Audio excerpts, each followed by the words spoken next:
So I asked Nick yesterday off when his press conference was over if install was complete, because I thought it was, by the looks, I thought it was complete. What's today? Thursday? And off Wednesday. Friday. And off. So Tuesday's practice. And he gave me one of these. It's mainly done, but I think there's a couple tweaks because of the newness, but it's pretty much done. And now that I saw it on Tuesday, it's of all the versions, like we've constantly heard Shanahan-McVay, it's the Packers version. This is the Packers offense. Like, this is a replicant of the Packers offense, which shouldn't be that surprising. That's where he was. They are running the Packers offense. And what gave it away was all the pistol. They're doing a lot of pistol in the run game, and that's what the Packers do. Now, it'll tweak it, a little bit because they have different players, but that's the framework. They're running the Packers offense. And just like when Jonathan Gannon first got here and nobody knew who he was playing Vic's defense, just people didn't recognize it. They're playing the Packers offense, the Packers version of the Shanahan-McVay tree. Is that a good thing? It's a good offense. I mean, it's not a bad thing. I'm just saying. Well, yeah, no, I don't like it from a fit perspective, because the Packers have been running it for years, and they draft and they acquire players with that sentiment in mind. Now the Eagles will start doing that from this point forward. Is it a fit for the current group? No, what they did before is a fit for the current group, but they're making that dramatic change. And you'll see different stressing of different styles of players. And you already saw it with Mekhi Lemon and Eli Stowers, two more inside receivers. You're already seeing it. It's already started. So, but I mean, you got a long way. You just started that process.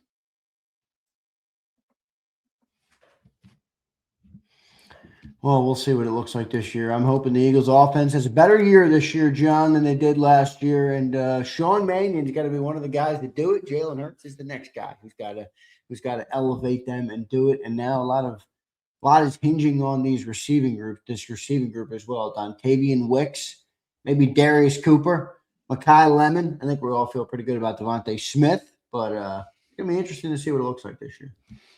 Well, it started with DeVonta Smith, Dontavian Wicks, Mekhi Lemon. If you put them in order, it started with DeVonta Smith, Mekhi Lemon, Dontavian Wicks as your top three.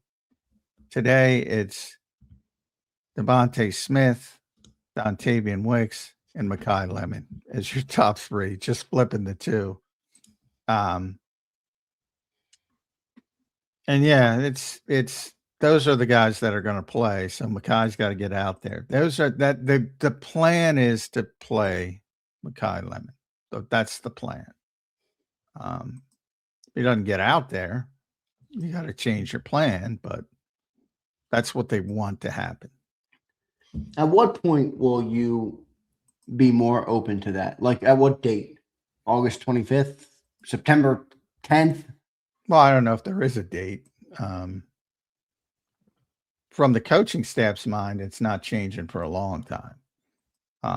By that, I mean, when he's healthy, that's the plan. Yeah. When he's healthy is the dependent. He's going to get opportunity after opportunity. And that was just having a quick conversation with Aaron Moorhead yesterday. That was rubber stamped for me. In other words, there's no. Now, the luxury of playing time, I often say, provides one thing for players. If you go out there for whatever, under any circumstance, and play lights out, nobody's taking you off the field.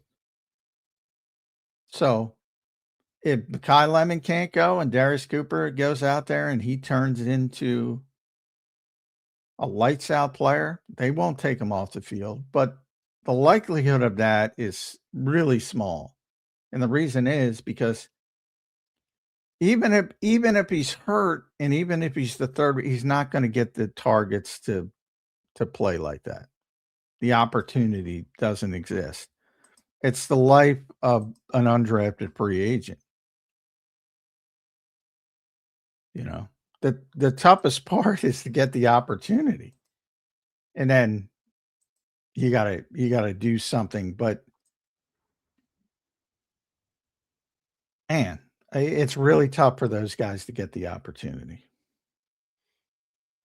Yeah, well, that's part of the battle, John. It's not easy to make it to the NFL, obviously. You got to keep grinding, keep working, and put yourself in a good position. I hope Cooper's given the opportunity. It feels as though he's done everything to at least earn a shot at it. Jalen speaking highly of him. Everybody seems to like him, and he seems to put his head down and go to work. And I think, John, he's just a flat-out player. I mean, some dudes, they just know how to play, man. They're just good players. They just get on the field and they make it happen. I get the sense that's kind of who Darius Cooper is. Maybe I'm overstating it, but I mean, I know he wasn't a first round pick or even any draft pick, but I don't know. Feels like the dude's got great ability. Well, he's had a great camp. I've often pointed out, I think there's something to being a playmaker in college, even at the lower level.